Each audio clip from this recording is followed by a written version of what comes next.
iniciar, né, finalmente, né, o processo de defesa da Calisa. Hoje um dia muito importante, significativo, né, para nós duas principalmente, né, depois de aí 2 anos de trabalho, né. Então, gostaria muito de agradecer ao professor Tiago, ao professor Leonardo, que estão aqui presentes, né, conosco. Muito obrigada pela disponibilidade de vocês, né, para estarem aqui, para avaliarem o trabalho. Tenho certeza que vocês vão contribuir com muitas informações, né, importantes que a gente possa para que a gente possa melhorar o trabalho. Então, Calisa, você vai ter 30 minutos para fazer a sua apresentação, tá certo? A gente tinha já colocado tudo em ponto de bala, né? Agora é só colocar os slides para a apresentação. Ok, já estava só repassando lá no outro grupo da sala. Deu tudo certo agora. Vou colocar para apresentação, então. Podemos dar início? Podemos dar início.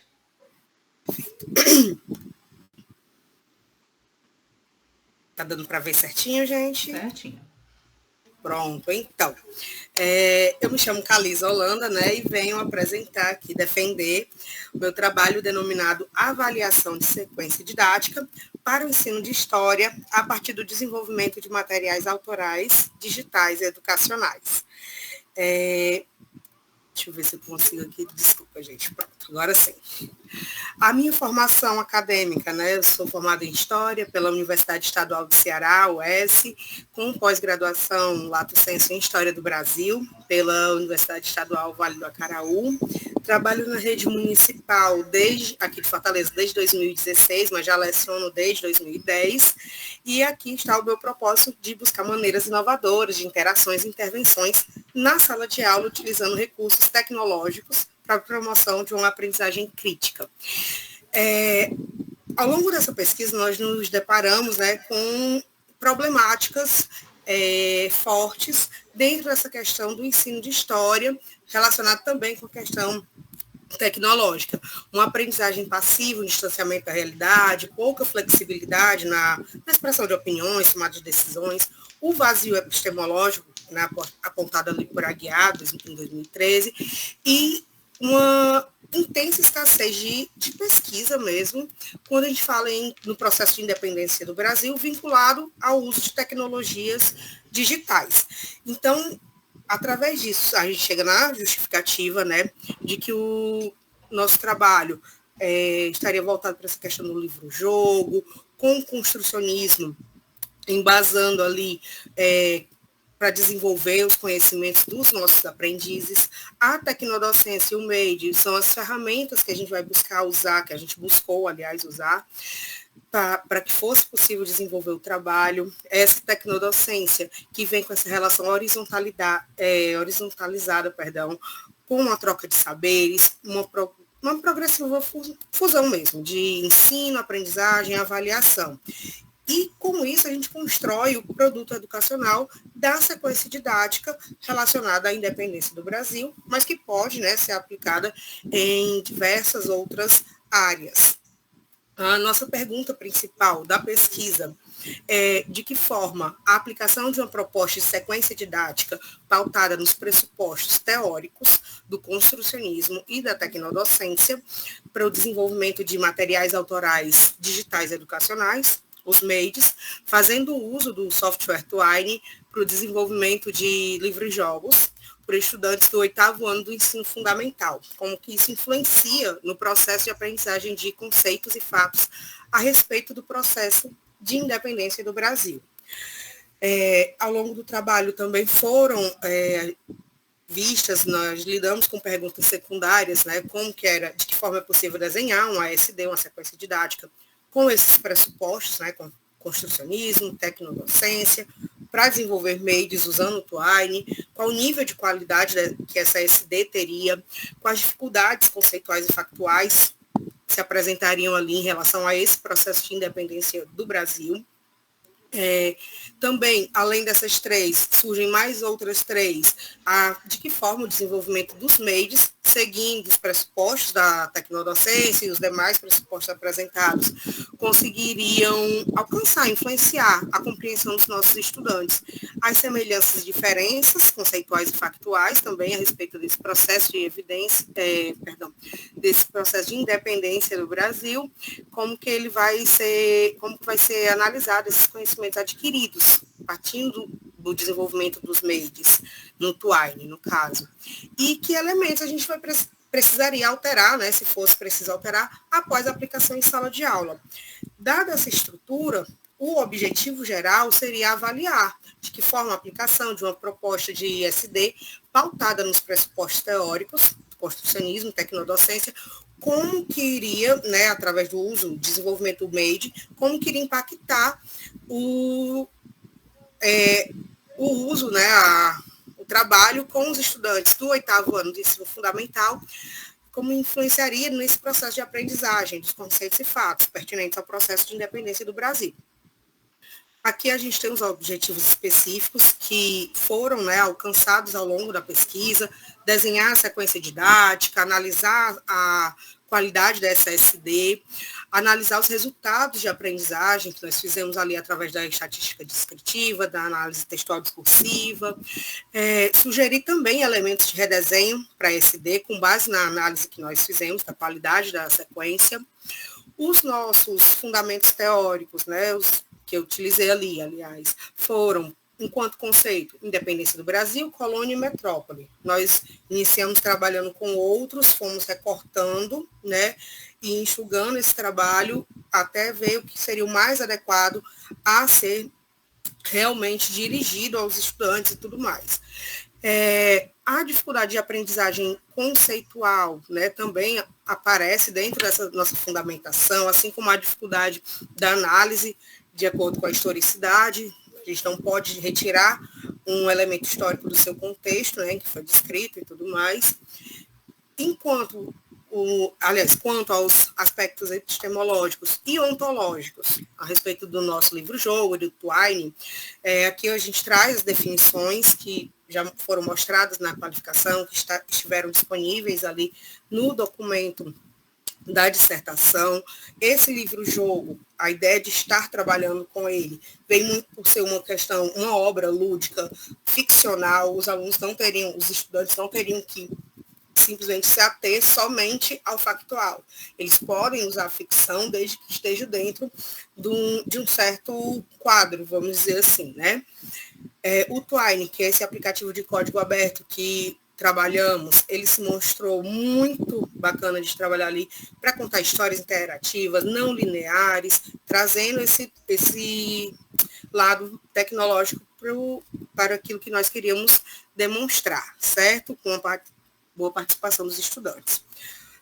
Ainda sobre a fundamentação teórica, foi utilizado o construcionismo na pesquisa, ali do Simon Papert, através do qual a gente vai propiciar aos educandos, aos estudantes, a máxima aprendizagem a partir, aliás, do mínimo de ensino pautado na instrução e promovendo descobertas autônomas. Então, os nossos estudantes, os nossos sujeitos da pesquisa, eles tiveram bastante liberdade, na verdade, na criação dos seus livros-jogos, certo? Bem pautado mesmo no construcionismo. A tecnodocência foi a outra fundamentação teórica, que fez parte da nossa fundamentação teórica, justamente para apresentar essa questão do desenvolvimento da reflexão crítica, aproveitando os conhecimentos prévios dos estudantes. O MEID, que é o Material Autoral Digital Educacional, eles colocam aqui também como material a ser utilizado, a ser desenvolvido pelos aprendizes, né, de maneira muito autônoma. E dentro da nossa fundamentação teórica, também trago aqui a questão do Twine, né, a carência de estudos na área, certo, que foi constatada através de uma revisão sistemática de literatura, certo, o uso do Twine para trabalhar com as questões da história mesmo, ainda carece muito de estudos, e foi um elemento reforçador para que trouxéssemos aqui. Os benefícios e desafios foram listados durante a pesquisa, durante a escrita também da dissertação. Entre os benefícios, a gente pode citar o estímulo à criatividade, ao interesse, à autonomia. Entre os desafios, a gente pode mesmo citar a questão da carência de tempo, de estrutura, de materiais adequados, entre outros, certo? O delineamento e tipo de pesquisa escolhidos aqui foram qualitativa, exploratória e com pesquisa de intervenção, né? Qualitativa quanto à abordagem, exploratória em seus objetivos e uma pesquisa de intervenção quanto ao delineamento em si. A nossa base metodológica esteve ali pautada no Design-Based Research, certo? É uma metodologia que a gente usa para avaliar as sequências didáticas, né? Existe uma falta de padronização nesses processos de avaliação de SDs e a DBR, ela ajuda demais nisso, ela é extremamente interessante de ser utilizada nessas circunstâncias, ela é dividida, né, em etapas. Na pesquisa utilizamos 6 etapas: focar, compreender, conceber, aplicar, avaliar e redesenhar. Essas 6 etapas foram devidamente aplicadas e tudo mais.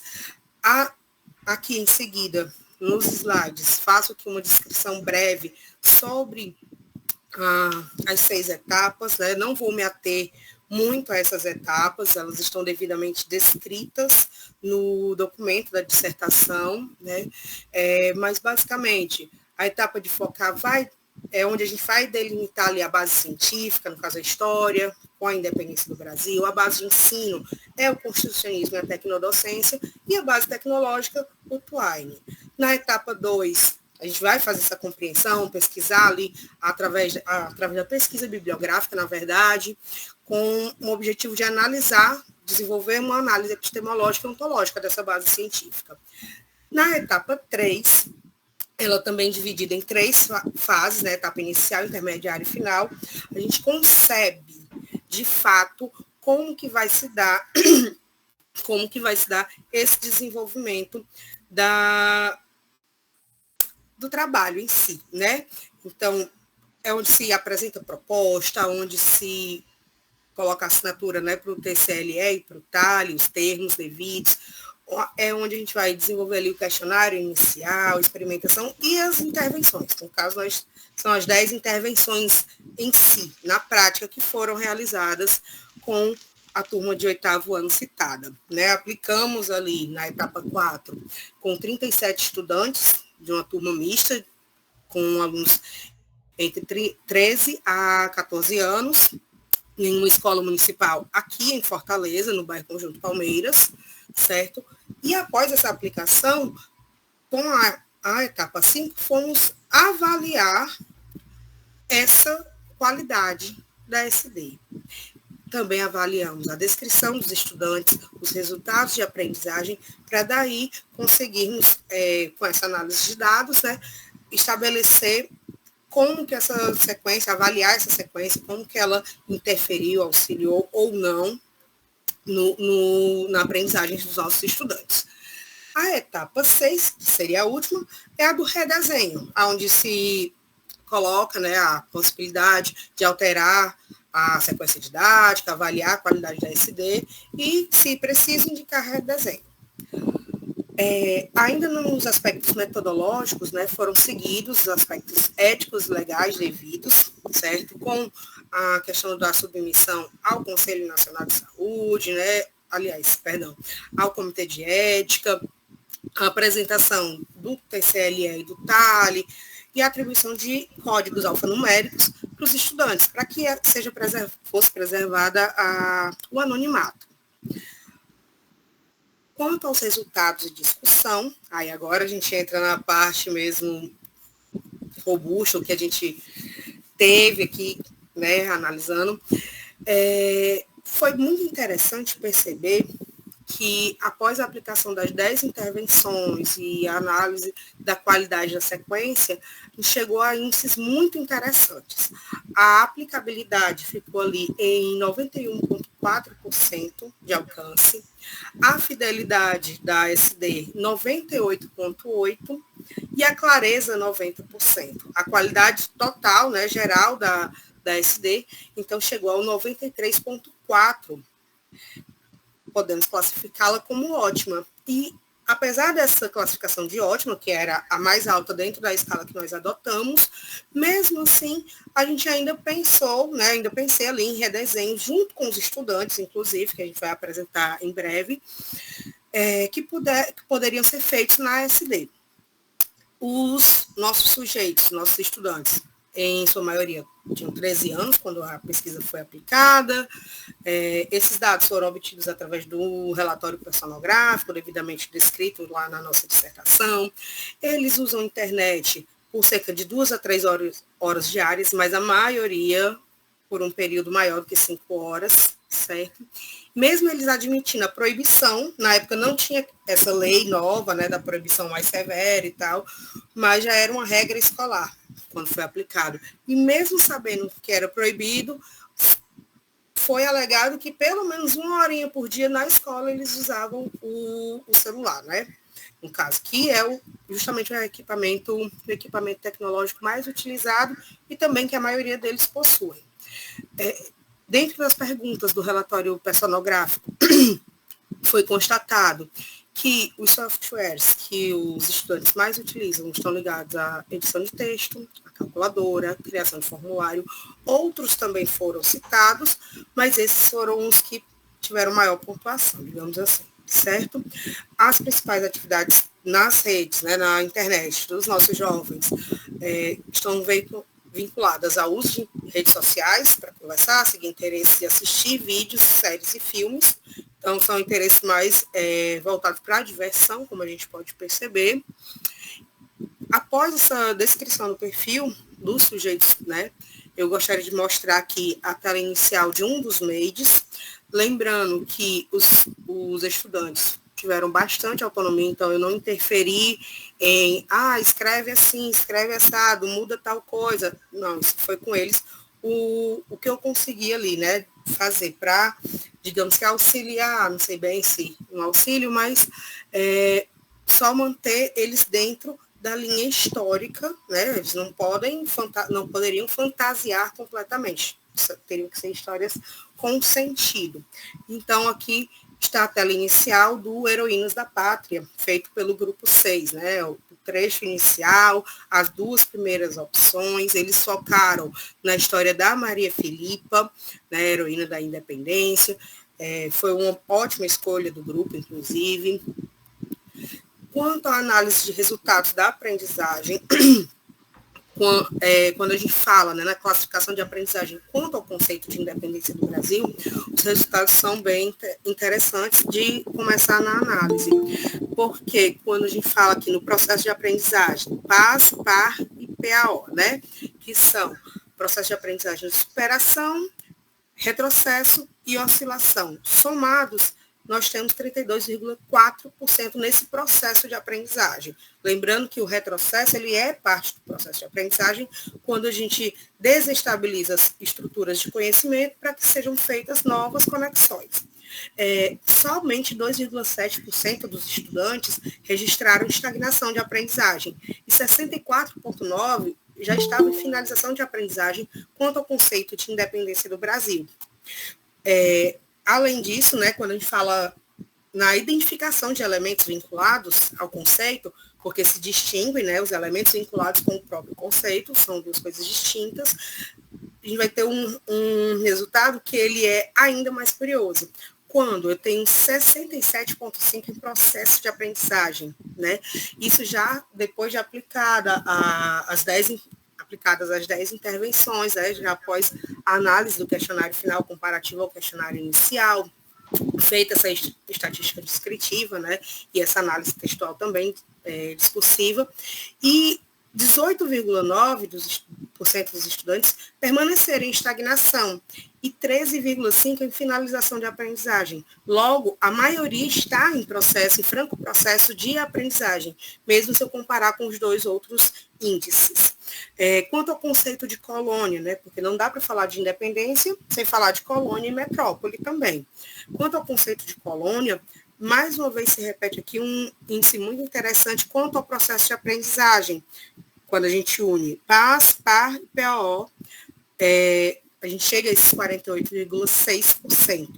10,8% dos nossos estudantes estão em estagnação de aprendizagem, estavam, né, naquele momento. Lembrando que esses índices, eles podem sofrer variação de acordo com se vou aplicar novamente esse ano ou em outra oportunidade, esses índices eles podem flutuar, certo?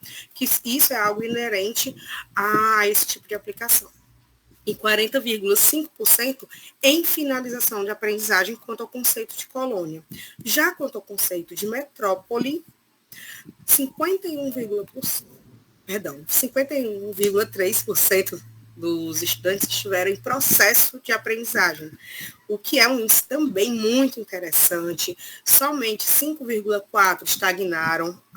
Quando acontece essa estagnação de aprendizagem, é que é um pouco mais preocupante, porque o estudante nem avançou nem retrocedeu, quer dizer que não houve um impacto ali, de certa forma, podemos dizer isso. E quando eu tenho um processo de aprendizagem onde 51,3% dos estudantes estão em alguma fase dele, esse resultado é muito interessante, muito bacana de se perceber aqui, certo? E 43,2% em finalização da aprendizagem. Por fim, quanto ao fato, proclamação da independência, né, quando submetidos à pergunta a respeito da proclamação da independência, os estudantes, 43,2% deles, estiveram ali em processo de aprendizagem no momento após as 10 intervenções, 5,4% em estagnação e 51,4% em finalização da aprendizagem.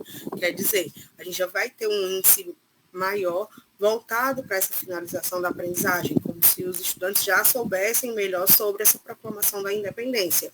Entretanto, é muito salutar que a gente note que 43,2% estiveram em processo de aprendizagem, o que é o segundo maior índice nessa categoria aqui. Muito que bem. Então, nós temos como sugestões de redesenho, algumas foram sugeridas por mim, outras pelos estudantes, certo? Apesar desse índice muito positivo, de 93,4% de qualidade, nós vimos que poderiam haver formas de redesenhar, de melhorar, de mudar, certo? Então, a redução de números de grupos, desde que a gente também faça uma divisão de tarefas mais criteriosa entre os participantes. Quando houve a divisão inicial, eles escolheram os grupos, eles disseram o que cada um ia fazer, e talvez reduzir o número de grupos de 7 para 5 ou 6, com uma divisão melhor de trabalho, fosse mais interessante para conseguir lidar com as equipes com maior qualidade. Né? Contar com o apoio de alguém da equipe escolar para organizar a parte estrutural, de projetor e computadores, que se perde muito tempo nisso, disponibilizar também um pequeno tutorial, seja ele impresso ou digital, com comandos básicos do computador, que foi algo que foi percebido, a dificuldade de saber usar um Ctrl+C, Ctrl+V, por exemplo, selecionar e por aí vai. Os estudantes em si sugeriram que fosse permitido que cada um pudesse escolher pelo menos uma parte específica das ações, eles queriam, então, casou muito com a minha primeira sugestão, essa sugestão deles, eles queriam trazer essa participação através da escolha de partes específicas do trabalho, onde cada um vai ficar determinado a fazer tal coisa. Também pediram que utilizasse mais a questão do humor como mote de escrita, foi uma sugestão que veio de mais de um estudante, inclusive, e também pediram que criasse, né, para criar outros livros-jogos sobre outras temáticas históricas. Inclusive, um fato interessante é que um dos estudantes depois já começou a criar outras histórias por si. Ele se interessou bastante ali pela questão do livro-jogo, do Twine. Foi um dos casos que a gente percebeu. O produto educacional, que é a sequência didática, então, ele vai ser dividido em 3 partes, certo? Parte introdutória, e vamos ter aqui área, série, conteúdos, objetivos, enfim, toda uma estrutura aqui, sobre as definições também de construcionismo e tecnodocência. A parte específica, onde vai ter a descrição de cada uma das intervenções, cada uma das 10, com divisão do tempo, descrição do que vai ser feito em cada momento ali da intervenção, a BNCC que vai ser vinculada, os estudantes, todos os estudantes estão participando, se faltou algum, por que faltou, enfim, todos esses dados vamos dizer assim, do trabalho mais firme em sala de aula, certo? E na parte final, apresentam-se as referências utilizadas dentro da SD e os modelos de materiais, né, que são os apêndices que estão em anexo lá no nosso produto educacional. Tem vários apêndices, entre eles o TCLE, questionário inicial, questionário final. Cada instrumento utilizado foi disponibilizado também na SD, para que, caso algum outro docente ou outro pesquisador queira utilizar, já está ali disponível. Como considerações finais, eu gostaria de trazer o seguinte: a elaboração e a utilização da nossa SD, ela contou com resultados positivos, apresentando ali 93,4% no índice, né, quanto à análise geral de qualidade, contribuiu bastante para a autonomia dos sujeitos, para o desenvolvimento e pensamento crítico, a partir do momento que os estudantes eles tinham que pesquisar para poder estruturar melhor a história, pensar alternativas para como esse livro-jogo ia ser construído, modifica também as perspectivas de ensino-aprendizagem relacionadas ao grupo, né, dos estudantes, vai trazer essa aprendizagem mais firme, e vão se evidenciar, avanços na aprendizagem, quando eu comparo conhecimentos prévios com aqueles obtidos ao final, né, das aplicações, mensurados ali pelo nosso questionário final, que é F. A SD, ela contribuiu com um produto educacional, né, para ampliar o repertório didático também do docente, né, nosso, enquanto professora, podendo, quem sabe, subsidiar futuras análises por outros pesquisadores. Enquanto limites, é possível destacar que um número reduzido de participantes estiveram nesta pesquisa, né, numa sala de aula, 37 estudantes. A instabilidade das situações, a instabilidade da internet, das situações de aprendizagem em si também, e as restrições físicas e logísticas de recursos tecnológicos também são fatores limitadores, né, infelizmente. Futuramente, existe a pretensão de apresentar esses resultados à Secretaria Municipal de Educação, por meio, né, por intermédio de um relatório, material guia direcionado a professores e gestores da rede pública. A intenção é que não fique confinado apenas, a pesquisa fique confinada apenas à escrita. A gente quer colocar ela, eu quero colocar ela mesmo para ser vista, ser socializada, ser aplicada por outras pessoas em outros momentos, enfim, estimulando novas reflexões também sobre esse objeto de estudo. Também pretende-se divulgar os achados científicos em eventos acadêmicos, quem sabe compondo artigos nacionais e internacionais, e quem sabe também subsidiando a elaboração de um futuro projeto de doutorado. A SD, desculpem. Pronto. Por fim, venho aqui então agradecer a assistência de vocês aqui, apresento as minhas referências e finalizo a minha apresentação por hoje. Pronto, Calisa, que maravilha, ó, você conseguiu fazer quase lá, não, faltaram 2 minutinhos, olha só, tá excelente. Pronto, funcionou. Ai, né? Que bom, consegui apresentar dentro do tempo. Isso, né? Não é uma tarefa fácil, a gente estava até comentando, né? São 2 anos de trabalho, falar tudo isso em 30 minutos, fora, né, a densidade do texto, né, que é muito grande, né? Mas parabéns, viu, Calisa? Excelente apresentação. Existiam algumas pessoas aqui que estavam tentando entrar, mas desistiram porque eu não aceitei no meio da sua fala, fiquei com medo de acontecer. Ficamos traumatizados. Sim, né? Eu falei, ó, de repente acontece alguma coisa no meio da sua fala, a gente já fica desestabilizado antes, imagine no durante, né? Então, Verdade. parabéns, viu? Vamos passar então a palavra à banca, né? Vou chamar então o professor Tiago, agradecendo mais uma vez a disponibilidade de estar aqui. Um prazer estar com você, Tiago, nesse momento, né? No final das contas, a gente acaba só se encontrando nesses momentos de banca, né? Assim, para se ver, né? Uma pena que se a gente pudesse ter mais tempo para poder conversar, então seria muito legal, né? Mas a vida da gente é muito corrida, eu entendo muito isso. Então, fique à vontade, tá certo? Todas as suas contribuições serão muito bem-vindas. Então, muito obrigado, professora Luciana. Sempre é uma honra, uma alegria estar aqui nesse grupo.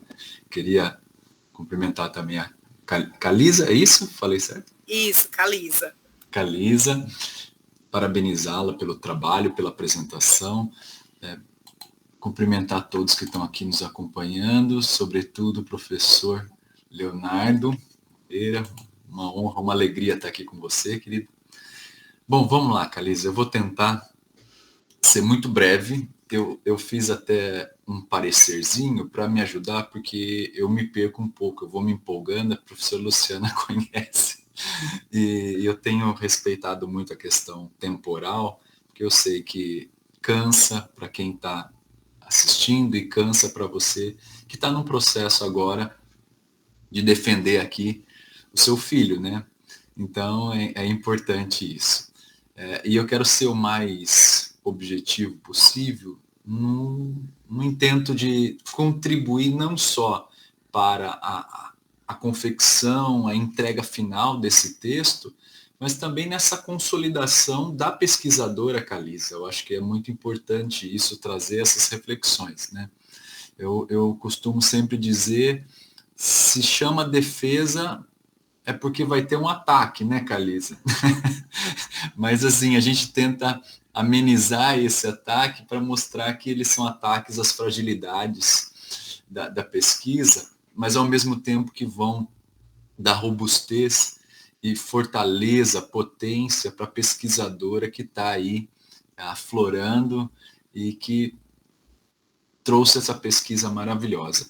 É um texto que, considerando o material produzido, né, o produto, ele se torna extenso, então eu vou me apegar ao meu texto para também não ficar pontuando aquela coisa, tá? Então eu tomo essa liberdade. Vamos lá. Em primeiro lugar, Calise, eu queria agradecer pela confiança, né, de me conferir a leitura da sua pesquisa e que, por sinal, me fez aprender muito de história, né? E me fez também visitar o site de vocês, né, da Tecnodocência. Daí eu fiquei brincando lá, porque ele permite algumas brincadeiras também, né? Então eu fiquei brincando, fiquei me entretendo lá. Às vezes eu esquecia da sua dissertação, daí eu voltava a ler, porque é muito interativo e é gostoso.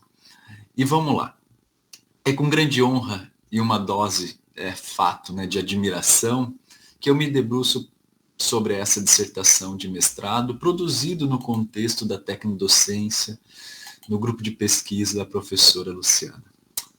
Bom, o título já por si, né, Avaliação da sequência didática para o ensino de história a partir do desenvolvimento de materiais autorais digitais educacionais, ele já insinua a riqueza do entrelaçamento entre o passado, presente, digital e o futuro de aprendizagem.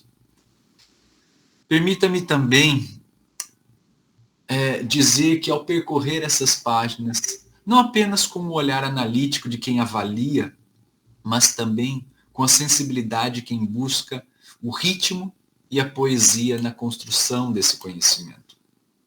A epígrafe de Galeano já é um convite à reflexão sobre o tempo. Eu não sei se ela foi proposital, né, Calisa, mas para mim ela foi. Eu, com textos, poemas, músicas, imagens, eu me paraliso diante do texto. Então, eu acho que eles são elementos textuais, de dito e não dito, muito importantes para o texto. E existe, né, ele fala, existe um único lugar onde o ontem e o hoje se encontram e se reconhecem e se abraçam. e este lugar é o amanhã. Bom, este verso, mais que uma citação, ele ecoa como um oráculo para a própria pesquisa. Sua dissertação é, em essência, a busca por esse abraço, né, do lugar do amanhã. Desde os agradecimentos, percebe-se um fio que perpassa a pesquisa. A busca por ir além da história, mas com o carinho de que ela, pesquisadora, dedica. Aqui eu abro um parêntese, até para a sua introdução, que você apresenta a sua história, e cada vez mais eu fico incomodado com a terceira pessoa. E por que eu estou falando isso? Eu até fui convidado, minutos antes de entrar aqui, um amigo me convidou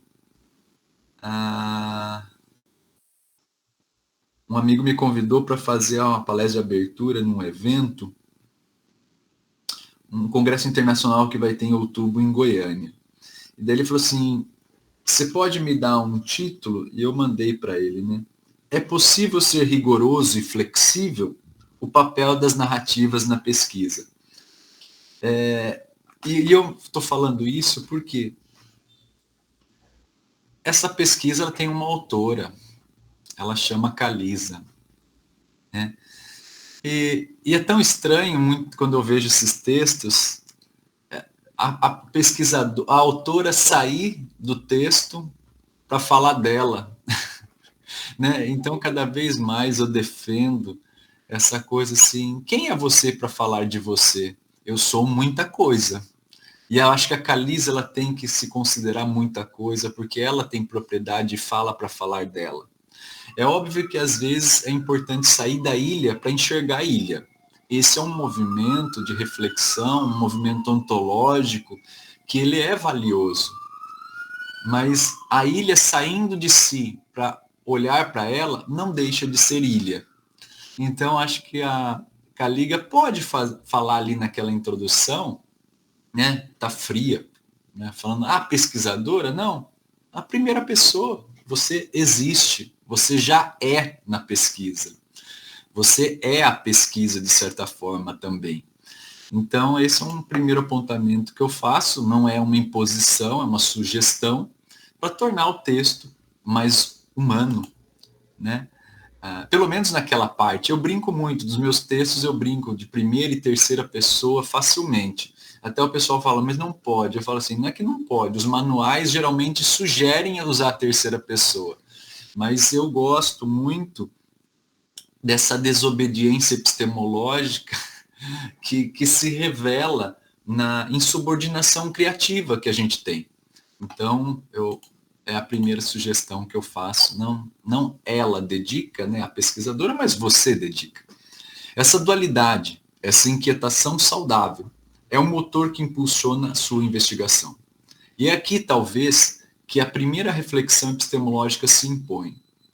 A área da tecnologia educacional, por sua natureza, própria natureza, né, ela é um campo de intersecção, de hibridismos.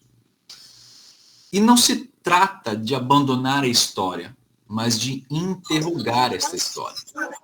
Não, vem outro dia, porque o PM sempre tem isso. Incrível o PM. Pelo amor de Deus, descanse.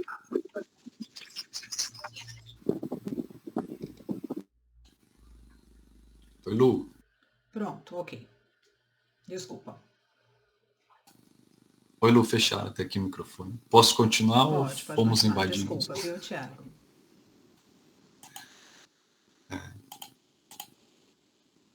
E, gente, caso aconteça, fiquem tranquilos, tá? Tá. É raro, mas acontece com frequência, ultimamente. Deixa eu só voltar aqui, gente, desculpa. Então, não se trata de abandonar a história, mas de interrogar. Nesse sentido, eu gostaria de te ouvir falar sobre qual é a natureza do conhecimento histórico quando mediado pela tecnologia na sua pesquisa. E quais as implicações pedagógicas dessa mediação para a formação do sujeito histórico, pensando no século XXI. Então, essa é a primeira. Eu vou fazer pausas Calisa? Porque como eu vou trazer algumas perguntas ao longo do parecer, eu acho que se eu correr com ele, depois você vai ficar ansiosa e vai se perder nas perguntas. Mas são perguntas mais que vão te levar a uma reflexão epistemológica, tá bom? Então, nesse sentido, até vou reforçar aqui para você. Tá? Gostaria de te ouvir falar sobre qual é a natureza do conhecimento histórico quando ele é mediado pela tecnologia e quais as implicações pedagógicas dessa mediação para a formação do sujeito histórico no século XXI. Porque eu não sei se foi intencional, mas na sua composição, pensar os alunos como sujeitos históricos também. Então, acho que é importante você falar um pouco sobre isso para nós aqui. Eu passo a palavra para você para não ficar um monólogo, tá bom? Pronto. Desculpe. Eu gostaria só que você repetisse a pergunta, o finalzinho dela, professor Tiago, por favor. Claro, querido. Eu gostaria de te ouvir falar sobre qual a natureza do conhecimento histórico quando ele é mediado pela tecnologia. E quais as implicações pedagógicas dessa mediação para a formação desse sujeito histórico que eu imagino que você também está pensando em formar. Pronto.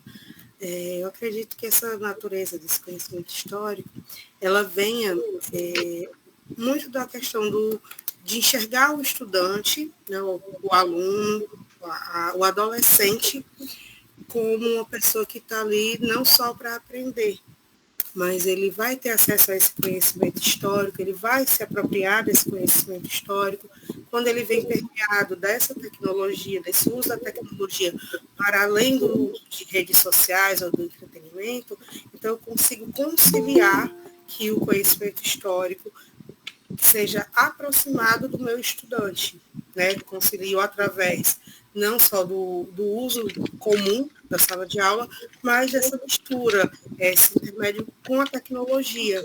Então, talvez uma forma diferente de olhar a história, que por tantas vezes é vista como aquela ciência da data, do fato, da coisa congelada. E a intenção é justamente sair desse lugar comum, né? Trazer um pouco de humanidade, como diz você, mas muito de humanidade, do estudante ver. Por exemplo, quando eu escolho o assunto de independência do Brasil, eu iniciei a pesquisa em 2023. Em 2022, a gente comemorou o bicentenário da independência do Brasil. Então, a escolha foi pensada também quanto a isso. E a independência do Brasil fala muito para a gente, principalmente pelo momento político, social que a gente vem vivenciando de alguns anos para cá, e observa o que é essa independência. E essa independência é o que? É política, é econômica, ela é o quê? Então, tudo isso eu quero trazer para o meu estudante quando eu trabalho com independência do Brasil. E através da tecnodocência, onde eu tenho a relação de parceria entre eu e o meu estudante, porque ele é o meu parceiro de fato, eu consigo fazer isso. Maravilha. Bom, vou continuar aqui. No resumo, delineia-se com clareza os desafios enfrentados no ensino de história. Toda a passividade que você retrata, a dificuldade de construção de opiniões e esse tal de vazio epistemológico. É um diagnóstico preciso, que justifica a urgência da sua pesquisa. E eu confesso que o objetivo principal de avaliar a influência de uma sequência didática pautada no construcionismo e na tecnodocência, sobretudo para o desenvolvimento de materiais autorais digitais e educacionais, no processo de ensino-aprendizagem e avaliação, é ambicioso e pertinente. No entanto, enquanto a clareza dos objetivos se torna o seu farol, a jornada metodológica é como um rio que pode apresentar sinuosidades. Bom, nesse sentido, a pesquisa baseada em design, eu imagino que ela é sem dúvida uma escolha robusta e até adequada para o campo da tecnologia educacional, que por sua vez vai ser interativa e pragmática na sua pesquisa. Ao revisitar sua pesquisa, tome cuidado também com qualquer menção que dê a ideia de uma linearidade que, por vezes, a pesquisa baseada em design não vai comportar em sua plenitude. A beleza desta abordagem reside na retroalimentação constante entre essas fases, na capacidade de redesenhar e refinar à medida que os dados emergem. Nesse sentido, eu também gostaria de ouvir você falar sobre como esses processos, ou o processo interativo da pesquisa baseada em design, e sobretudo pensando, falo assim, nessa essência cíclica dela, ela foi explorada para moldar e também para adaptar ou remoldar a sequência didática ao longo que você foi caminhando pela pesquisa. Isso, eu imagino, para além, né, da mera sequência descritiva das etapas. E daí eu pontuo que talvez seja importante ou seja interessante você se aprofundar em exemplos concretos de como a avaliação de uma etapa informou e modificou a etapa subsequente, por exemplo. E isso vai te ajudar a demonstrar a plasticidade e também a adaptabilidade que a pesquisa baseada em design vai preconizar ao longo da sua pesquisa. Então, acho que é importante você fazer essa revisitação de leitura nela para você identificar. Porque quando eu fui lendo, alguns pontos dão a impressão que é um processo linear. Mas você, do começo ao fim, fala que não. Que esse processo de olhar e ressignificação muda também a trajetória das suas escolhas. É bem aquela coisa, não há um caminho. Ficou muito claro que não há um caminho na sua pesquisa. O caminho foi feito conforme você foi caminhando sobre ele e tecendo tudo isso. Mas eu acho que é importante você ficar de olho nessa questão. E daí é uma questão de ajuste narrativo mesmo que eu coloco, tá, Calita? É você fazer essa leitura e pontuando e vendo esses pontos frágeis, de fato, de certa forma, que dão uma conotação de linearidade. E eu vi que você faz um esforço para dizer que não, isso não é tão linear, né? Se eu estiver enganado, você pode até me falar. Pronto, de fato não é linear, né? Até me surpreendeu o apontamento, vou olhar com bastante carinho essa observação, na verdade, mas não tem muita linearidade mesmo. Quando eu posso começar com o exemplo, então, né? Quando fui definir, né, junto com a professora, com a minha orientadora ali, quais os assuntos, né, dentro da independência, quais conceitos seriam abordados. Comecei com 10 conceitos. A professora Luciana olhou assim, cara, isso é muito. Aí eu, não, mas vai dar certo. E aí, quando foi na hora, apliquei o QI, fizemos ali o material em si, né, os livros e jogos e tal.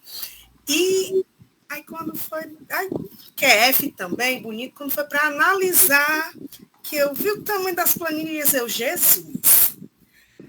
O fato é que cortamos, né, tinham conceitos como guerra, Estado, nação, que são conceitos pertinentes, mas eu tinha que escolher algo para focar.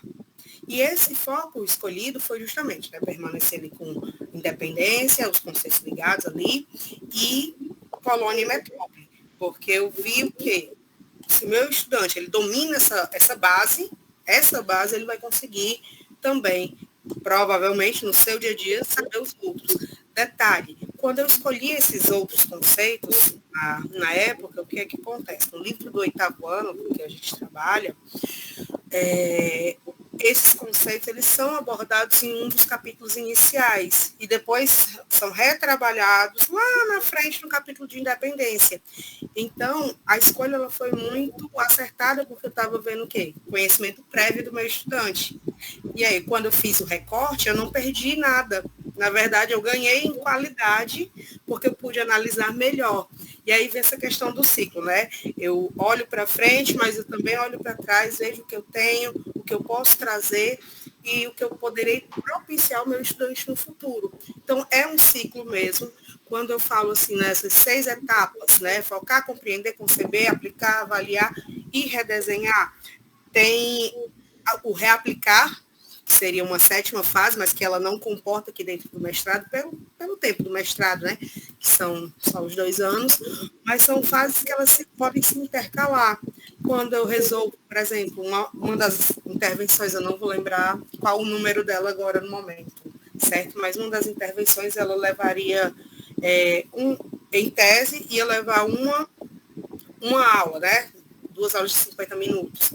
Quando foi se desenvolvendo, acho que na intervenção anterior a essa, rapaz, isso não vai dar tempo. Não vai dar tempo mesmo. E aí a gente faz a modificação antes de aplicar e tal. Então, sempre essa maleabilidade. De fato, é um caminho que ele vai ser trilhado e construído ao mesmo tempo. Ele não já está ali a via pavimentada. E eu acredito que isso é uma das melhores partes, quando eu posso parar e perguntar para meus estudantes, meus meninos, pessoal, vocês acham que a gente vai precisar de mais uma aula quando a gente for construir a história em si? E eles, sim. E aí eu acrescentei mais um momento ali para eles. É muito bom isso, porque eu tenho essa maleabilidade e a DBR ela me proporciona isso também, quando eu vou avaliar essa SD. Interessante isso. Bom, Calista, um outro ponto que eu coloco aqui é a questão, até pontuei como tópico aqui, o vazio epistemológico, que ele se torna, eu vejo como um nó, né? Um nó crucial aí na sua pesquisa. E daí eu queria também escutar você falar de que maneira específica a construção desses materiais, através dos livros, jogos, né? Ele desafiou e buscou preencher esse vazio epistemológico que você foi identificando, né? E por que você escolheu chamar de vazio epistemológico? Não fui eu que escolhi, não, viu? Foi o Aguiar. O Aguiar. Foi o autor, o outro autor. Você enxerga isso como um vazio epistemológico? Esse vazio epistemológico, ele vai estar muito baseado nessa ideia de que carece de argumentos, né, para fazer essa demonstração de que o meu estudante ele detém conhecimento, enfim. Eu acredito que quando o Aguiar traz esse conceito, vai estar nesse apontamento da necessidade de interpretação dos conceitos históricos, que o estudante é como se não apropriasse dali. Então, ele fica alijado desse conhecimento epistemológico também. Então, foi interessante trazer, porque, de fato, trazendo em miúdos, quem é que nunca, né, ao longo de sua vida estudantil, para que eu vou precisar disso? E aí vem a necessidade do saber enquanto algo útil, que não deveria ser. O saber não é para ser útil, ele é para ser saber, né? Então, eu acredito nessa interligação aqui. Sim, porque eu vejo muito, quando você coloca esse vazio epistemológico, eu vejo muito essa relação com a produção de sentidos. Eu não sei se você também concorda com isso, mas eu vejo muito e acho que vai ao encontro da sua fala aí, né? Mas aonde eu vou usar isso, que os alunos trazem, né? Serve para que isso, né? E eu acho que isso corrobora muito para a gente pensar qual é a produção de sentidos desse material, qual é a produção de sentidos da aula de história no contexto de formação desses alunos. E falando de vazio epistemológico, eu fiquei me perguntando sempre ali, fazendo a leitura, da questão dos obstáculos epistemológicos também. Se é possível, na sua pesquisa, identificar obstáculos epistemológicos. Você não cita isso como um obstáculo epistemológico, mas é um conceito que a literatura traz. E eu não sei se talvez seria interessante, para um desdobramento da sua pesquisa, artigos, algo dessa natureza, para você pensar também qual é a relação dos obstáculos epistemológicos também com o vazio epistemológico. Porque os obstáculos epistemológicos muitas vezes estão associados mais ao processo de ensinagem do que o processo de aprendizagem. Enquanto o vazio epistemológico vai dizer mais sobre o outro, né? Então, acho que talvez seja interessante você pensar, mas isso eu coloco não é para sua pesquisa, tá, Calisa? É para a pesquisadora Calisa pensar e já anotei aqui a observação. Abrir os horizontes, tá? Querida, eu não estou falando que é uma fragilidade, não. Que precisava ter trazido isso, não é isso, não. Bom, e eu também gostaria, uma coisa, quando eu estava lendo a questão, a parte metodológica, eu vou falar um pouco dela também, eu queria escutar de você de que maneira a construção do material, né, desafiou também a pesquisadora, professora Calisa, na forma, eu não vou falar na formatação, mas em todo esse processo de proposição de uma da atividade, o que você de fato identificou como um fator não limitante, mas um viés de tudo isso? Digamos que um calcanhar de Aquiles, então, Sim, sim, vamos dizer. tempo. Tempo? Curioso, né, professora de história, botar o tempo como um problema. O fato é, que é o seguinte, a gente tem que, ao longo do ano, né, é preciso lidar com um currículo.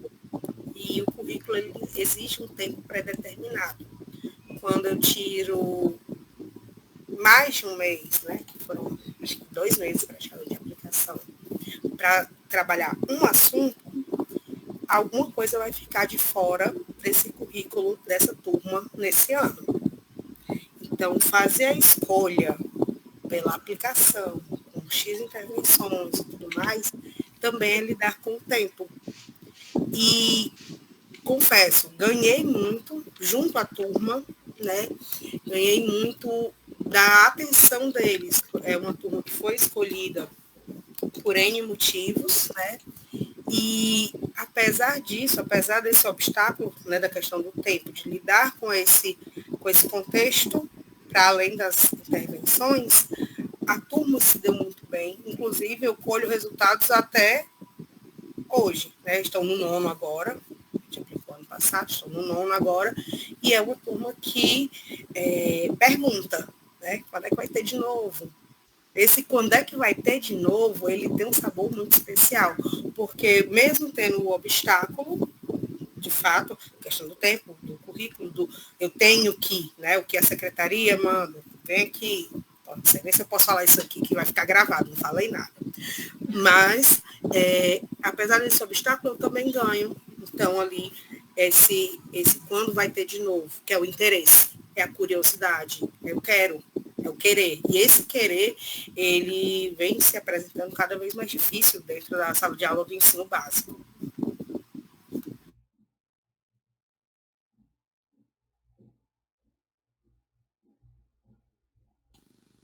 Eu fui falar aqui, eu vi que estava sem. Bom, vamos lá. Ainda na metodologia, uma coisa que eu queria até trazer aqui para você, no meu parecer, ó, a análise da qualidade, né, da sequência didática, ela é classificada como ótima, e a inferência de que a aplicação influenciou positivamente a aprendizagem de conceitos e fatos, né, que você traz. Eu acho que tudo isso mostrou resultados não só encorajadores, mas também resultados promissores da sua pesquisa.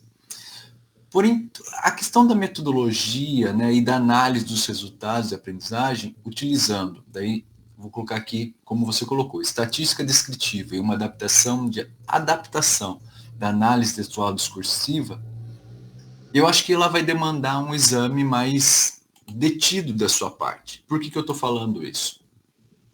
A análise textual discursiva, eu posso falar que na sua raiz, na sua essência, ela vai buscar a construção de sentidos, a emergência de categorias, a superação da dicotomia entre o quantitativo e o qualitativo, e etc. Né? E daí a minha pergunta é como que essa adaptação foi realizada? E quais são os critérios que você utilizou para garantir, ou que garantisse, né, que a interpretação desses dados preservasse a profundidade e os sentidos construídos pelos estudantes, evitando como que eu posso dizer, uma descrição de tudo isso, né? Porque você fez uma adaptação, eu reconheço, mas o que te levou a pensar nessa adaptação? quanto ao uso da ATD, né, foi uma orientação da professora Luciana, que estaria mais adequada ao que gostaríamos de fazer com os dados. Anteriormente, quando, na oportunidade da qualificação, a gente pensava em utilizar a triangulação, mas devido à forma como foi se desenvolvendo a pesquisa, modificou-se, né, para a ATD. Então, segui mesmo a orientação da minha professora, da minha orientadora, para seguir esse percurso. Então, eu acho que é interessante ali, no escolha pragmática. Eu acho que é importante você, na verdade, explicitar isso também, trazendo essa questão da adaptação para ficar mais claro, eu falo assim, dentro da apresentação metodológica, do desenho metodológico que você traz. Porque daí algumas pessoas podem até esperar categorizações e tentar entender como que é a produção de sentidos a partir da estratégia que você adotou. Mas aí eu acho que é importante para não fragilizar a análise em si, tá? Bom, deixa eu ver aqui, que tem coisa que eu já falei. Deixa eu só riscar aqui.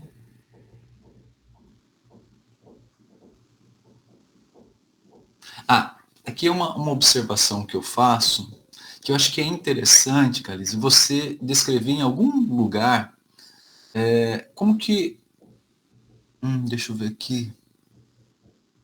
Descrever em algum lugar como que a sua pesquisa se insere nesse panorama histórico da tecnologia na educação. Eu acho que ali, mais para as considerações finais, e quais são as lições aprendidas que, de certa forma, informam a sua proposta. Porque entender que a tecnologia e ela mesma, um artefato cultural histórico, e que sua aplicação em sala de aula não é neutra. Eu acho que ela vai enriquecer toda essa discussão epistemológica que você traz. Então, trazer o desdobramento da sua pesquisa, anunciando também, quem sabe, uma tese de doutorado, anunciando os horizontes que você começou a enxergar a partir de todo esse percurso. Então, acho que é importante você trazer isso. Bom, vou caminhar aqui. Em suma, eu pontuo que sua dissertação, de fato, ela é um convite à reflexão sobre a potência do fazer, desse construir, do aprender, que transmuta essa passividade em protagonismo, como você bem colocou, fazendo dos estudantes autores de seus próprios livros-jogos. Bom, sua pesquisa se sustenta plenamente, e eu vejo que esse vazio epistemológico é uma questão central e uma tentativa de preenchê-lo através de uma autoria digital de fato, aqui uma abordagem inovadora no seu texto. Sua paixão, né, e todo o seu compromisso, eles são palpáveis em cada página, e é por isso que eu coloco como um indicador da profundidade do envolvimento que você tem com o tema. Pontuo aqui que é um texto que merece revisão ortográfica. Daí, enquanto eu estava lendo, encontrei vários, mas daí são questões que passam no texto, isso é inevitável, tá, Calisa? Mas acho que é importante, eu pontuei aqui, depois eu te mando, questão de verbal, pontuação. Outra coisa que eu peço também, que o seu texto, com a riqueza dele, lhe pede muito, a revisão nas normas da BNT. Tem hora você usa caixa alta nos autores, daí no começo você usa mais caixa alta, no meio do texto você usa mais o que a BNT exige. Depois no final, nas considerações, lá no final, quase nas considerações, você volta a usar caixa alta. Daí eu falei, foi mal, desculpa, professor. É coisa que passa. É coisa que passa batido, infelizmente. E daí eu também não posso dizer, também do seu material, do produto, que também tem alguns, além de lá tem hora caixa alta também, eu até estava olhando aqui, a hora que você estava falando, estava revisitando ele, hora caixa alta, tem também alguns errinhos de concordância, tá? No seu material. Deixa eu ver aqui, eu anotei. por exemplo, na página 5, as transformação das tecnologias, daí assim, mas também é coisa que, mas eu fui pontuando porque passa, o seu Essas olhar. observações vão estar disponíveis, professor? Mando sim, e assim, Perfeito. é um olhar viciado. Batido, né? Você está 2 anos fazendo esse texto, a gente fica com o olhar viciado, a gente não vê mais erro de português, a gente só vai passando, né, a leitura. Bom, deixa eu só voltar aqui no parecer, ver se, deixa eu ver aqui, se eu tenho mais algum apontamento. Deixa eu abrir. Nossa, tá tanta janela que eu me perco aqui. Daí. Eu queria elogiar também o seu material. Principalmente, quer ver, eu tinha notado aqui, quando ele traz essa relação que você faz muito bem casada com os princípios da tecnodocência. Isso deixa muito claro para quem é um bisbilhoteiro da área, tomar ciência do que representa a tecnodocência no seu material. Então, eu acho que você foi muito feliz, né, nesse desenho de apresentação, e ele fica muito direto para quem está acompanhando, né? Eu me coloquei como um professor de história, pensando assim, e como ele fica fácil de ser interpretado, de ser ressignificado na aula. Então, parabéns. Bom, eu vou seguir aqui para a minha consideração final, e daí eu, de certa forma, vou denunciar o meu parecer, né?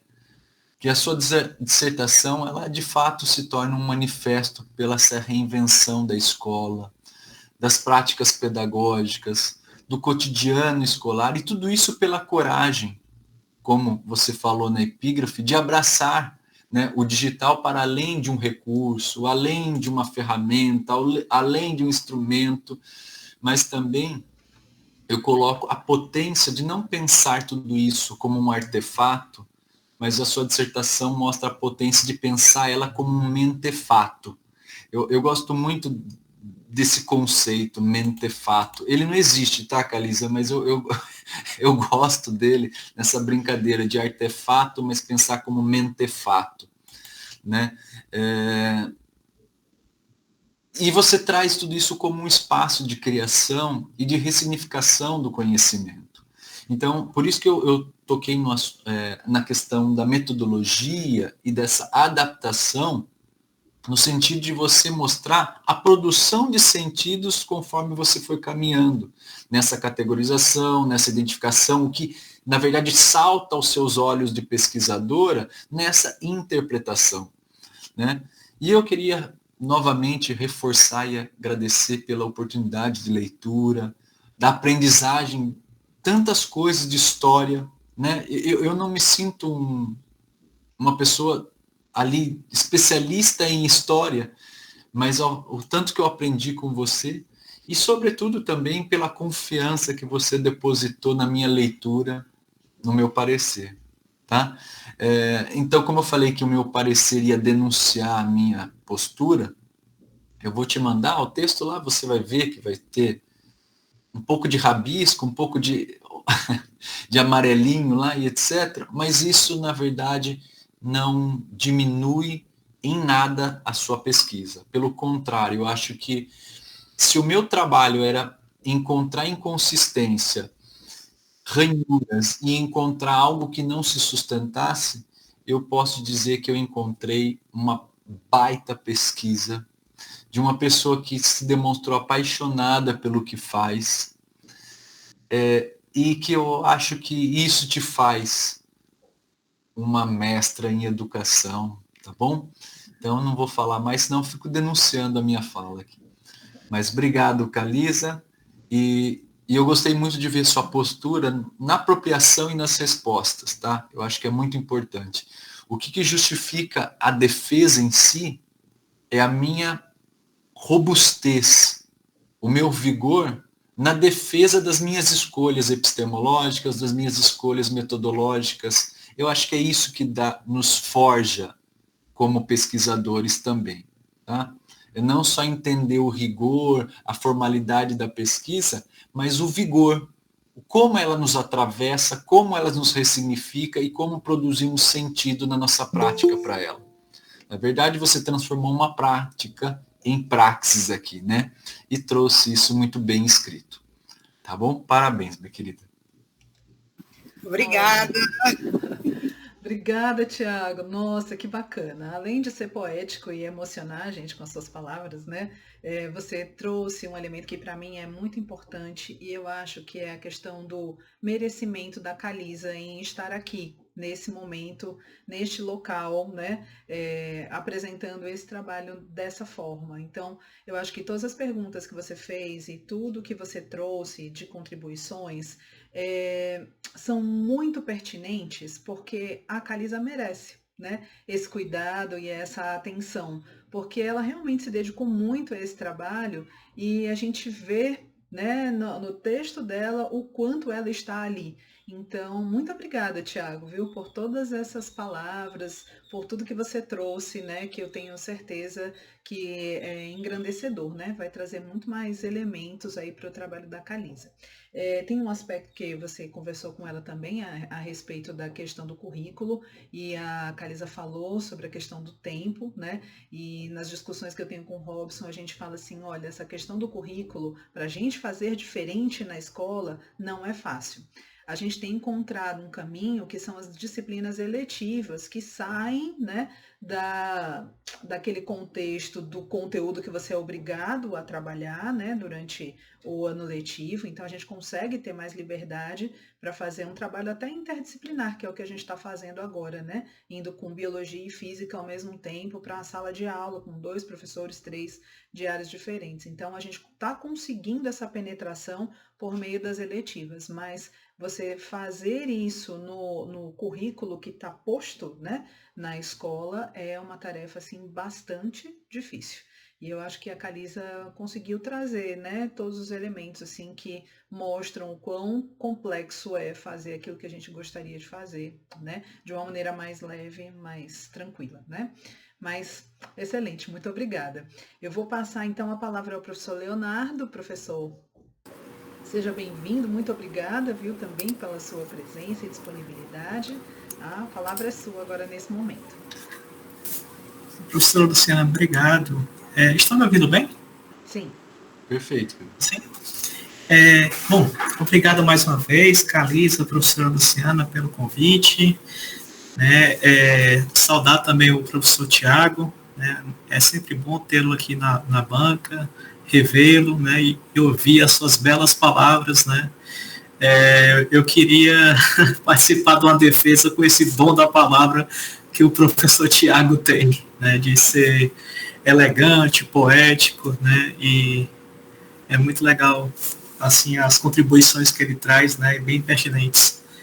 E, assim, algumas que eu tinha aqui para comentar com a Calisa, o professor Tiago já fez uma revisão bem minuciosa, né, então não vou repetir, mas concordo plenamente com ele, tá? Calisa, a gente conversou bastante, né, durante o mestrado, né, você foi minha aluna em 2 disciplinas, e sempre a gente conversava com o seu trabalho e tudo, tirava dúvidas, né? Eu sempre gosto de entender o que é que os meus alunos fazem nas disciplinas para poder, de alguma forma, contribuir, né? E a Calisa sempre conversava comigo, é aquela aluna que realmente puxa do professor, né? Aquilo que... E tem que ser assim mesmo, Calisa, viu? Você tem que realmente aproveitar as disciplinas para avançar na sua dissertação, e você fez isso muito bem. Estive na sua qualificação, certo? E vi o quanto o trabalho evoluiu, né? Então, só tenho que te dar aí os parabéns, porque realmente eu fiquei muito orgulhoso do que eu li aqui na sua dissertação.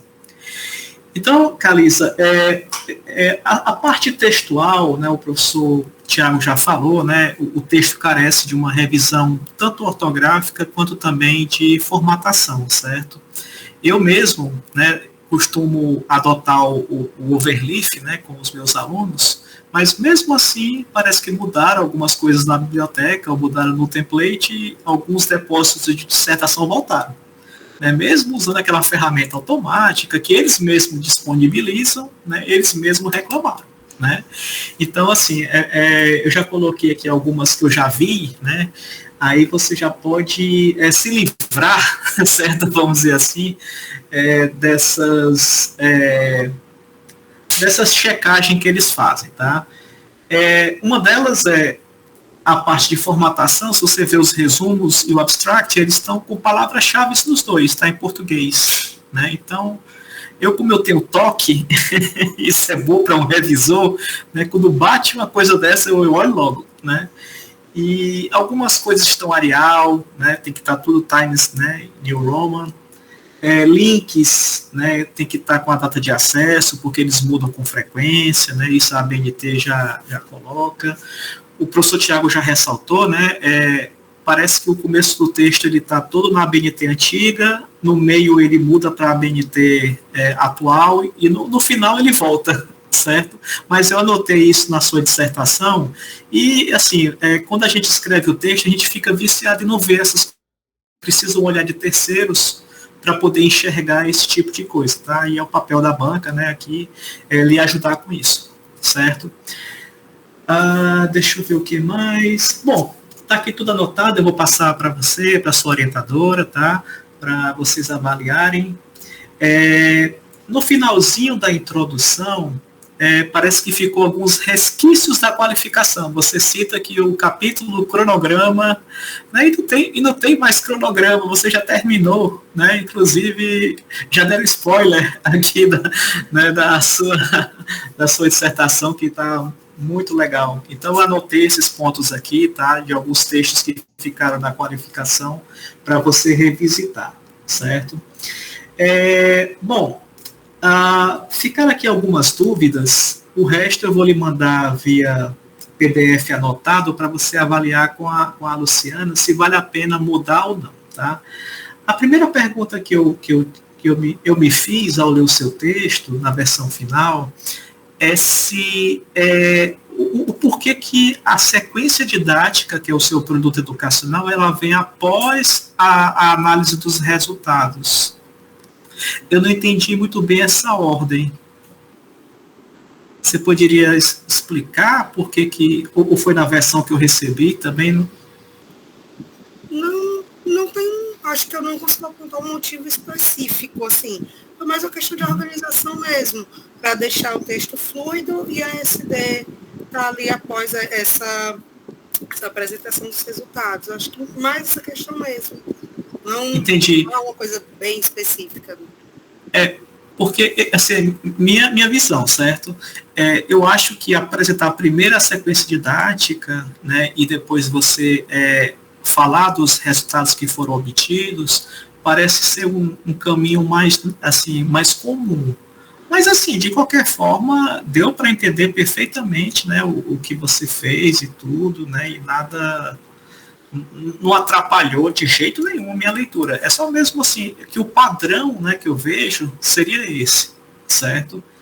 Mas não atrapalhou no meu entendimento, não, tá? Uma coisa que, na verdade, é uma curiosidade minha, certo?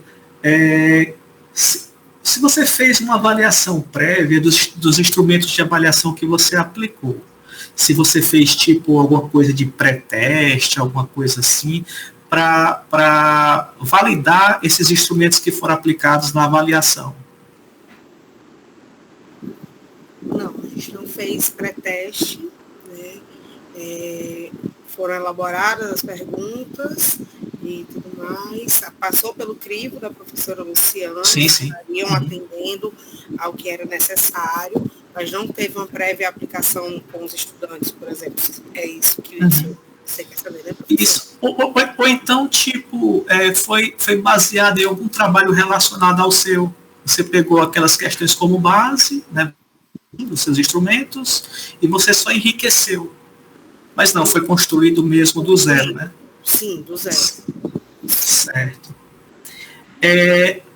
Eu olhei bem a sua metodologia, aí eu queria só tirar uma dúvida contigo.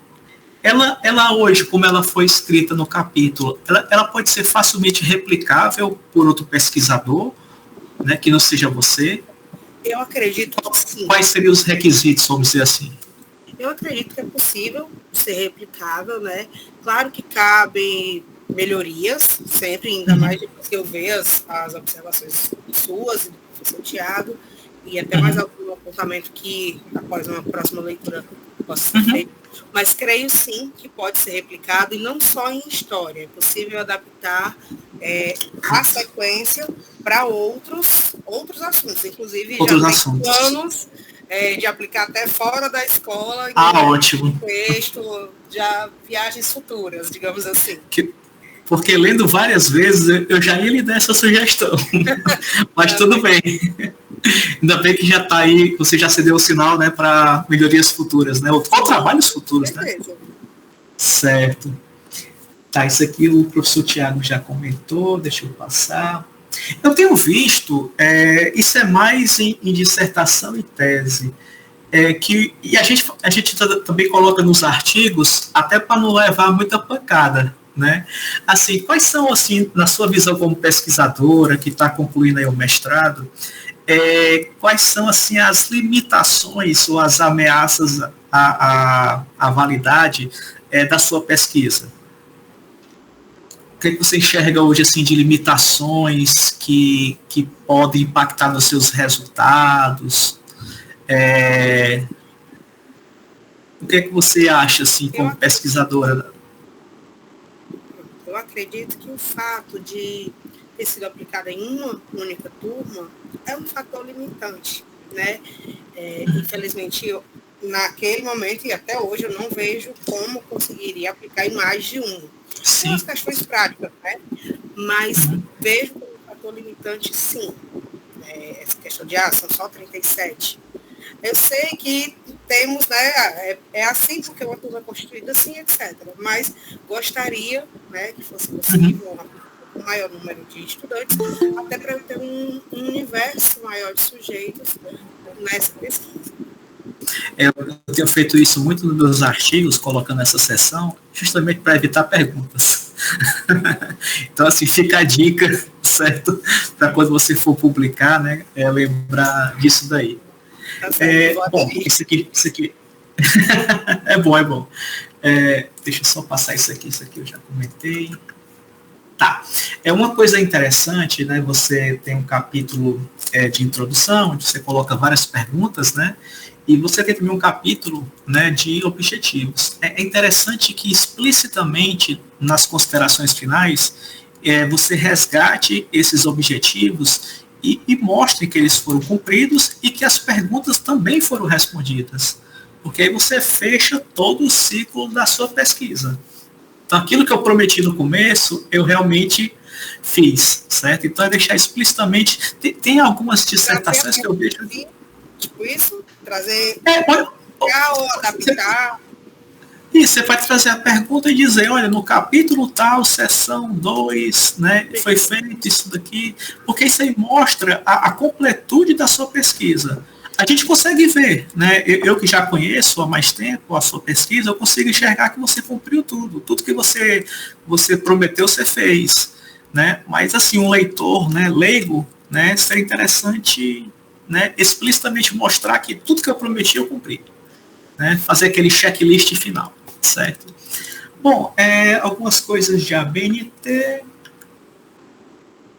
Certo. Aí tem aquela pergunta-chave de fechamento e a minha última pergunta, né? Eu até anotei aqui para não esquecer, certo? Como essa experiência, né, contribuiu para o seu desenvolvimento profissional e atuação como multiplicadora da tecnodocência? Professor, a Calisa que entrou no mestrado não tem como ser a mesma Calisa de agora. O olhar muda para tudo, né?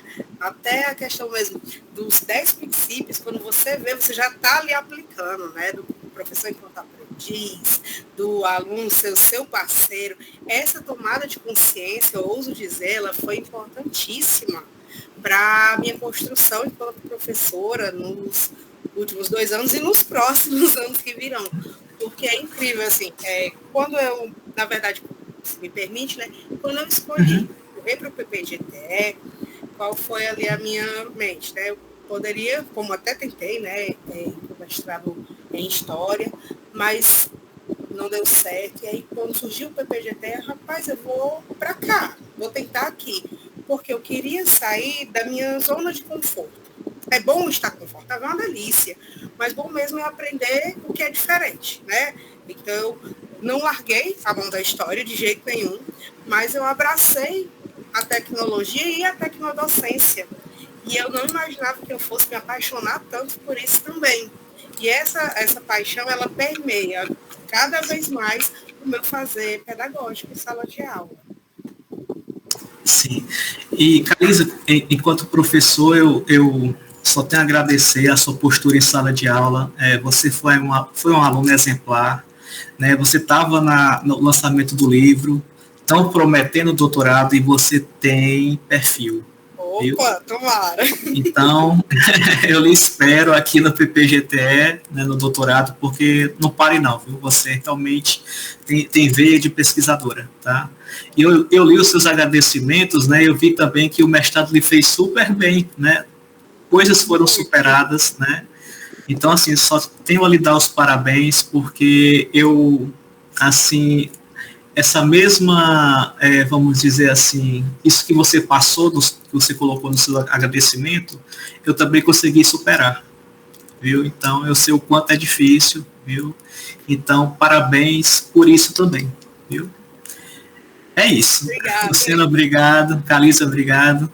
Né? Então, fico à disposição, vou entregar para vocês o material, tá? E o que vocês precisarem de tirar dúvida, pode contar comigo. Obrigado. Tá ótimo, Leonardo. Muito obrigada também. Nossa, é muito bacana, assim, né, receber esse feedback de vocês, né, com esse olhar tão apurado, porque assim como a Calisa começa a não enxergar coisas, eu também já não consigo mais enxergar nada, né? E aí é bom que a banca dê esse feedback pra gente, né? Muito legal. E você mencionou um aspecto que eu achei bem bacana em relação à questão da análise de dados, né? Ela tem uma adaptação aí da análise textual discursiva, mas a gente está fazendo algo inovador também em termos de pesquisa. E a gente começou a trabalhar isso dentro do grupo de pesquisa da tecnodocência, lá no laboratório, né? E trouxe para os alunos do mestrado que estão aplicando. Então, a Calisa em História está aplicando, o Rivelino na Matemática está aplicando, a gente tem Legal. O José Carlos na Matemática também aplicando e tem a Leidiane no Português aplicando, né? E isso é muito bom, porque a gente está aí conseguindo fazer essas reaplicações, né, nessas áreas da educação básica, mas também nas pesquisas que a gente faz sobre tecnodocência dentro da disciplina, né, a gente está aplicando aí a aprendizagem de conceitos de tecnologia digital com os alunos da tecnodocência, que são alunos de licenciatura e dos sistemas e mídias digitais. Então, a gente também está reaplicando essa proposta de avaliação. E como ela é uma proposta, assim, robusta e ela dá trabalho, né, quando a gente faz manualmente, a Calisa. A Calisa sofreu um bocado. Eu falei assim, bom, é muito possível a gente fazer isso do ponto de vista programacional, né? Dá para fazer um software em relação a isso. E aí a gente já está desenvolvendo esse software, né? Trabalhando com esses elementos de avaliação, inclusive, né, Leonardo? Depois eu posso, né, me reunir com você, né, para mostrar aquilo que você está fazendo, isso. Que eu acho que seria bem legal, não só do ponto de vista de avaliação, mas como ponto de vista também de software, de desenvolvimento, né? Então, isso tá, a gente já está utilizando também o software, ele está em construção, mas ao mesmo tempo a gente está fazendo os testes e está utilizando, ele tem reduzido assim o nosso tempo em 80%, né? Então, pois se precisar da minha contribuição, viu? Estou à disposição. Nossa, agradeço enormemente, né? Então, uma coisa que a gente está, na pesquisa que a gente está vinculado à FUNCAP, com física e biologia, a gente já está utilizando também, e ele tem dado, assim, uns resultados bastante interessantes para a gente olhar o processo. E isso é bem bacana, porque é uma coisa difícil de fazer, né? Muitas vezes assim, a gente se perde no meio do caminho, mas tá dando umas respostas bem legais assim, para a gente. Muito bom. Muito bem, Calisa. Obrigada, viu, Leonardo, por toda a sua contribuição. Eu que agradeço. Calisa, meu anjo, agora é sua vez. Pode se pronunciar, falar, né, à vontade, para a gente daqui a pouco finalizar com a leitura da ata, uma vez que eu tenho que me reunir com eles, né, fora desse espaço. Tá certo. Na verdade, eu gostaria de pedir permissão para ler os agradecimentos. A minha mãe e minha irmã ainda não viram, né, os agradecimentos. Eu queria fazer esse pedido. É possível? É, sim. Pronto, então vou proceder a essa leitura, tá, gente? Por muito tempo, estar no mestrado parecia algo distante, um sonho que somente sondava em existir. A inquietude me corroía, queria fazer algo, queria fazer mais. Queria ir para além da história, área pela qual eu sinto tanto carinho. Quando surgiu a oportunidade de concorrer a uma vaga no programa de pós-graduação em Tecnologia Educacional, PGTE, por intermédio do programa Observatório da Educação, não tardei e agarrei-a com todas as forças. Começava ali a caminhada que envolveu, inclusive, a superação do meu trauma de direção. Afinal, se eu poderia passar em um mestrado, quem disse que eu não poderia dirigir?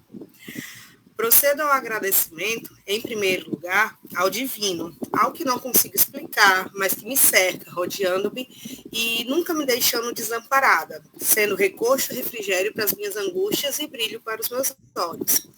Agradeço àquela que me deu a luz deste mundo, que me aninhou, me cuidou e me ensinou a ser gente, assim, com G maiúsculo. Dona Solange, mãezinha, você é o maior exemplo de mulher que eu poderia ter em toda a minha vida. Toda a sua preocupação, seu esforço desde a minha infância não foram em vão. Trago aqui mais uma conquista para o teu altar e de nossa mãezinha do céu. Para aquela quem ajudei a cuidar, meu primeiro coração fora do peito, por quem eu cortaria a lua em pedaços miudinhos e com quem divido um sem número de memórias, doces e agridoces. Por quem eu passei uma infância esperando e uma vida tentando ser cada vez melhor. Kayla, você é a melhor irmã que eu poderia desejar nessa e nas próximas vidas. Te dedico a minha profunda gratidão. Para aquela que era pedaço de sonho e hoje é pedaço de mim. Correndo com os cabelos esvoaçantes por aí, cujo lume dos olhos tem a clareza de 1000 constelações. Muito obrigada por sua existência e pela força que você me transmite em cada abracinho seu. As horas furtadas do nosso convívio acabaram, minha pequena. Sou toda sua novamente. Não haverá noite sem acalento e aconchego. Sua mãe é inteira de novo, Catarina. Ao meu companheiro, incentivador, amor calmo e cheio de sentido. Aquele que segurou todas as pontas e que quando eu pensava que fosse cair, me amparava, me fazia rir e lembrava que eu conseguiria e que está perto. Tiago, obrigada por nós, por tudo e por tanto. Sem esses 4 pilares, como sustentar essa densa casa que é a inquietude e a curiosidade? Esse é um título nosso. Quando comecei essa jornada, minha mãe disse que faríamos esse mestrado todos juntos. Fizemos, conseguimos, vencemos. Aos amigos de Marieta, minha escola, parceiros de lutas e de apoios, que me ouviram e apoiaram. Edvânia, Natan, Matheus, Vanesca, Nívia, Aline e Sônia. Dedico imensos agradecimentos. Obrigada por verem em mim o que às vezes nem eu mesma vejo. A minha turma de 2023.2 do PPGTE, com carinho especial ao Oliveira Júnior, a Brenda, a Andréa, ao Emanuel e a Eleni. Sou grata por dividir essa jornada e as manhãs, tardes, noites ou madrugadas de estudo. Cada aprendizagem estará eternamente guardada comigo. A minha turma é incrível, gente.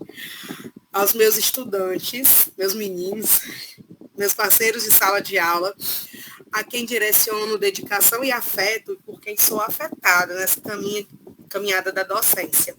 Eu não sei o que nos espera na próxima curva de rio, mas fico grata por ter feito parte da viagem de vocês. Agradeço à Prefeitura Municipal de Fortaleza, que por meio do programa Observatório da Educação incentiva os docentes desta rede a ampliar seus conhecimentos. Por fim, deixo minha eterna gratidão e as mais profundas mostras de admiração a essa orientadora preciosa que a vida colocou diante de mim. Professora, doutora Luciana de Lima, a gentileza, a simplicidade, a seriedade com que toma para si a tarefa de orientar quem há tanto tempo estava afastada dos meios acadêmicos, servem como espelho para a minha conduta enquanto professora e como eu aprendi, professora, contigo. Obrigada por cada mínima dúvida que nunca deixou sem resposta. Uma paciência tremenda. Obrigada pelas palavras de incentivo e de apreço. Obrigada pela condução humana, motivadora e extremamente respeitosa durante o período em que estivemos juntos. Conhecer a tecnodocência me transforma a cada dia e me motiva a querer observar, pesquisar, entender e aplicar. Isso também é fazer ciência. Eu acho que o que eu tenho para dizer é isso. E obrigada aos constituintes da banca. Olha, mas que coisa mais linda, Calisa. Ave Maria, estou chorando aqui, porque não dá para ver. Muito obrigada, meu anjo. Assim, olha, acredite que você foi escolhida a dedo, viu? No dia que eu estava na sua apresentação para a entrada no mestrado, eu olhei e falei assim, eu quero ela. E aí, assim, eu fui atrás de você e deu certo. Pense num casamento bom esse, né? Bom demais. Pois eu fiquei muito feliz. E eu sou muito grata a você por você ter acolhido, abraçado a ideia e ter conseguido fazer esse trabalho tão belo que você fez, né? Eu comento muito com o Robson aqui, falei assim, nossa, é um dos melhores trabalhos que já teve na minha frente, já esteve nas minhas mãos, e eu me sinto muitíssimo honrada por causa disso, viu? Parabéns, minha linda, você merece todos os apreços, né? Porque eu sei de todas as batalhas que você teve que enfrentar nesse processo, viu? Então você é muito, muito vitoriosa, tá bom? Muito obrigada, né, por essa parceria e eu espero que a gente não acabe com ela tão cedo. Desgruda a senhora, não. Pronto, vice-versa. De jeito nenhum. Pronto, meus queridos, eu agradeço enormemente ao Tiago e ao Leonardo por esse momento, tá certo? Vou colocar para vocês agora via WhatsApp, tá bom? O endereço do nosso espaço específico, né? Para que a gente possa deliberar e depois a gente volta para cá para a leitura final, tá bom? Todo mundo pode ficar aqui, eu, Tiago e Leonardo saímos e daqui a pouco a gente volta, tá bom?